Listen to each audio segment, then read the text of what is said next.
Hi everyone. So today I'm going to be showing you how to install your base cabinets in your kitchen. So obviously first you're going to order your rip out your cabinets. You're going to order your new cabinets. You need to measure everything, make sure that you get everything that you want. So let's go ahead and get started. So luckily for me, my cabinets are set up to where I'm just doing a straight line, no L's or anything like that. So to get started, you pick out your cabinet. You start in a corner. So pick out the cabinet that's going in the corner. You need to take off the drawer and the door, or take out all the drawers depending upon what kind of cabinet you're putting in the corner. So you're going to set it up. You're going to want these shims, because what you're trying to do for this first one is you want to make sure it's level. So you're going to need a 2-foot level, and you're going to need at least a 4-foot level to check the levelness all the way across your cabinets. So you check the level, make sure it's level on all of these spots, all 4 corners, all the way through. And then to adjust it, you put your shims in to either pull the cabinet back or to lift the cabinet up in certain spots to make it more level, because you really need this top part level so that your countertop can go in and have something level to rest on. So next, you need to find your studs. I'm going to be putting a backsplash in here, so I don't really need to finish this. I'm just putting some drywall, and then I'm going to put the backsplash in. So you find your studs, you drill a pilot hole. You're probably going to need about 3-inch screws for this to be able to screw the cabinet into the studs.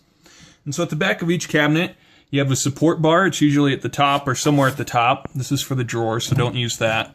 It's going to be right up against the edge there. You can see that there's a gap there, so that's why you wouldn't use that. So anyways, you drill a pilot hole, and then you're going to screw it in. You don't have to tighten it all the way if you don't want, just because you might be making slight adjustments based upon the next cabinet that you're going to be putting in. Okay, so I don't know if I've mentioned it yet, but these are actually the Glenwood beech cabinets that you get from Menards. They look really nice. Something on some of the complaints on the reviews, and you can kind of see they're true. These pieces aren't perfectly flush with one another, so it makes it kind of hard when you're trying to make sure that this is perfectly level.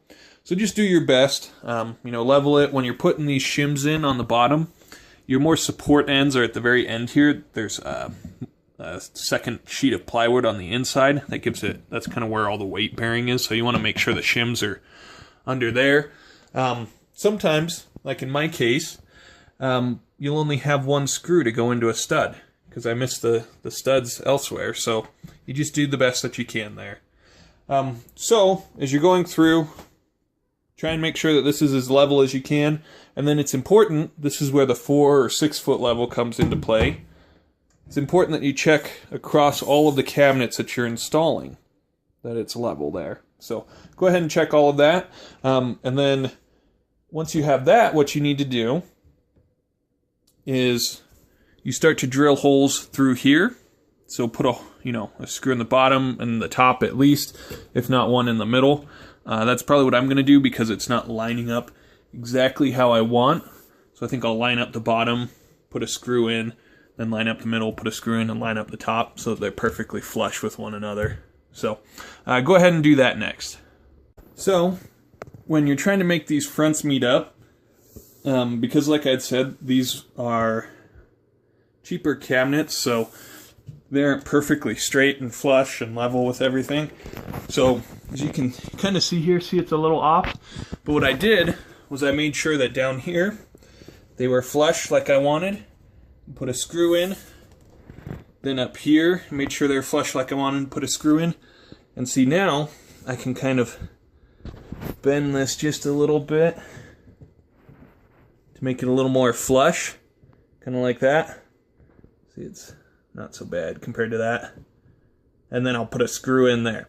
So just be sure when you're doing the pilot holes that you have a long enough drill or a long enough bit, because you can see I put a little hairline crack in it from not drilling deep enough. So be sure that you do that as you're connecting the 2 cabinet pieces together. Okay, so it's taken a bit of work, and if you have a similar situation, it's either a lot of work or you just got to hack away at your brand new cabinet, which I don't like doing, but there's really no other option. So this is a second story kitchen. So as you can see, the inlet pipes for hot water and cold water come up from the basement, and then the disposal, or the sewage, goes into the wall. So really, there just isn't a good way. So this was how it was set up when I pulled out the old cabinets. So what they did was they had cut.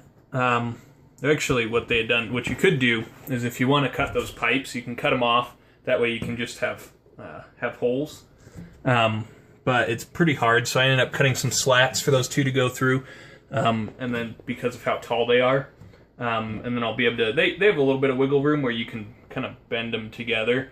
So I'll be able to bend them together through this hole and put it up on the wall.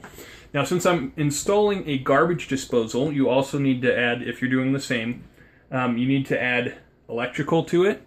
So I just drilled a little hole here, and luckily I have one of these electrical boxes that I'm going to be adding that I'm actually reusing.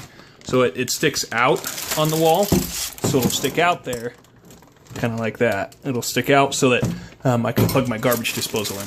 So anyways, what I'm saying is put a hole there, whether you're running a wire through like I'm going to, or whether you're going to put a whole box in. Just be sure that you put a hole for that as well. Okay, so I finished installing all of my cabinets here. This is my full line, and then the oven goes back in that corner. So anyways, to finish off, I didn't really mention this earlier, but when you have your shim sticking out either here or on an edge, when you're installing a cabinet in the middle here, just take a box cutter, run it through here a couple times, and it'll snap off. And then it may have little like stragglers left, so just cut those off as well, because you need this to be perfectly flat to install your countertop. So the cabinets didn't turn out perfect. There's little imperfections like this sticking up. I can tell that this looks a little bowed here. So they're not the perfect cabinets, but this isn't a permanent home. This eventually will be a rental for us. So, I mean, I really like the look of them, and once we put a countertop on, I think it's going to look really good, really going to update the place. So we're really excited with it. We got them for a really good price, so I can't complain there. So anyways, that's how you install your lower base cabinets. So hopefully this was helpful for you, and thanks for watching.